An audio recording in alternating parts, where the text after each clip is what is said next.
You probably clicked on this video thinking, why are you talking about a game that's over 2 years old? Well, it's because I didn't start doing video essays until about 7 months ago, but mainly it's because I've been busy playing Hades this whole time. When it comes to roguelikes, I'm not a very big fan of the genre. I've tried Enter the Gungeon, Dead Cells, Risk of Rain, but none of them really stuck with me. Hades, on the other hand, well, maybe it's the fluid combat, the gorgeous art style, the kick-ass soundtrack, or the captivating story and world building, or maybe it's because there is so much shit in this game. Don't let Steam fool you when it says that Hades is 11 gigabytes. Hades is fucking ginormous. You may be asking right now, how can the game be this big when it only has 6 weapons? And to that I say, stop asking questions, let me finish the goddamn video. Hades has 6 different weapons, each with their own primary and secondary attack, and every weapon has 4 variations that completely change how the weapon functions, so that's more like 24 weapons, and then on top of that, each weapon can hold up to 2 of 17 hammers that can be found mid-run, which alter the functionality of the weapon even further, which adds up to 6,936 different weapon combinations. And that's not even factoring in the 196 different boons from 10 different gods. This is some bullshit right here. The amount of systems in Hades can seem incredibly overwhelming at first, but the game effortlessly eases you into it by starting out the game with almost nothing. 1 weapon, 1 aspect, no mirror, and a limited assortment of gods. Throughout different runs, you can find currencies like Darkness and Titan Blood, which can be used to unlock new weapons and aspects and permanently upgrade your abilities. For the first 50 hours, it always feels like you're getting some new shit to fuck around with. Oh yeah, I forgot to mention, Hades is also a dating sim. Talking to characters and deepening your relationship with them furthers the story and gives you even more shit to decimate hundreds of demons during the actual game. Except the story in Hub World is so good, it's just as exciting as the actual game. Like, I had sex with the boss to the first area, and then she gave me the ability to summon her to fight alongside me.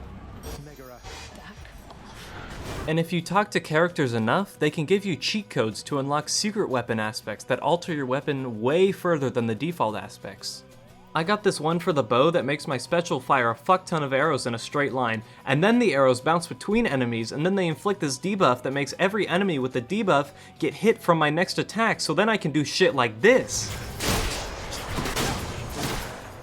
There's this other one that I got for the shield that makes it so I can load my casts into the shield, and then I got this boon from Poseidon and Artemis that makes each cast explode twice, and then I did this.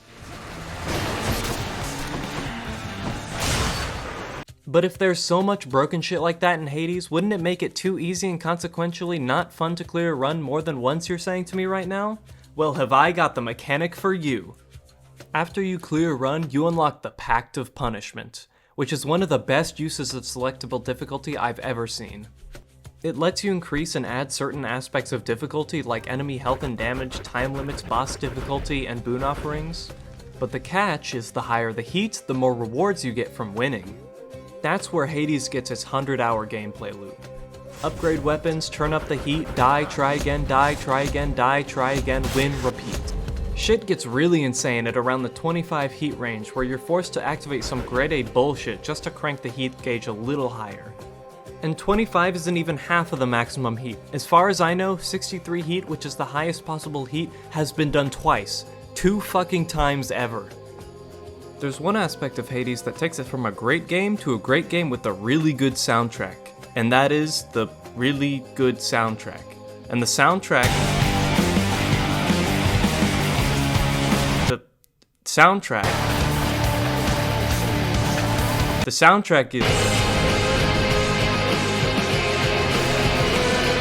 is really good.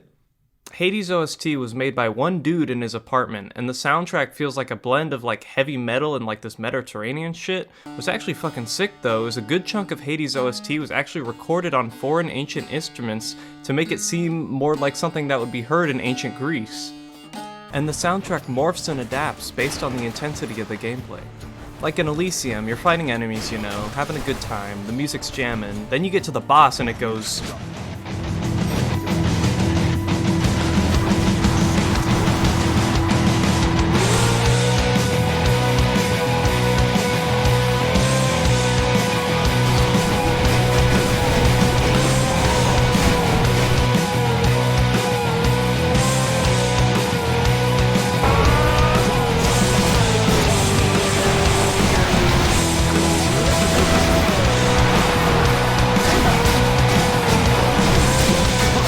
clear out all the enemies and then the music disappears except for the bass line. Come on, how sick is that?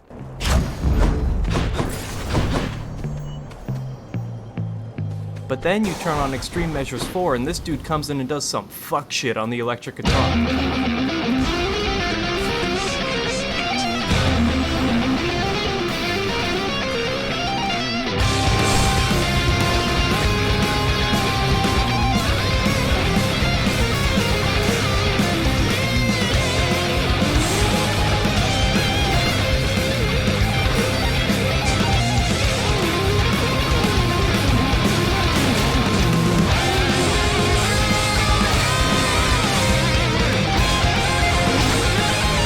Hades also knows when to shut up and let the atmosphere do the talking, or in the House of Hades case, the characters.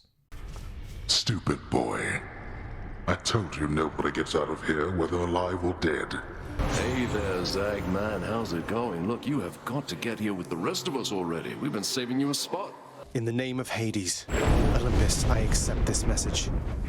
Be on your way indeed. What do I care? You shall never reach the surface. Now you can turn back like a good little man, or I can send you home the painful way. What'll it be? Meg, what I'm trying to say is, are we good? Or... You ask too many questions, Zag. It pleases me Lord Ares told you this. Those of Olympus rarely say such things to any... Actually, fuck this. Orpheus, put that fuck shit back on.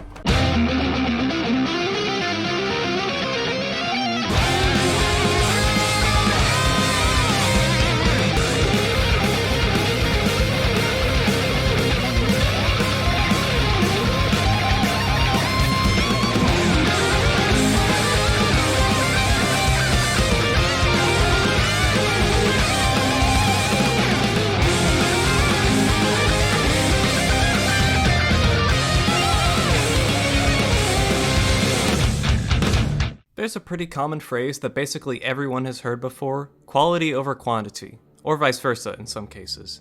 Hades says, fuck all that, quality and quantity. Like, the script for this game is over 300,000 words long. There are whole storylines that stem from one-off quips that someone will say, I have almost 130 hours in Hades and I'm still getting new dialogue. That's how much shit is in this game. Except it's not shit, it's like really, really good. Dozens of memorable characters, hundreds of unique boons and upgrades, collectibles, customization, sex, an extremely deep and captivating story, and they're coming out with a sequel this year?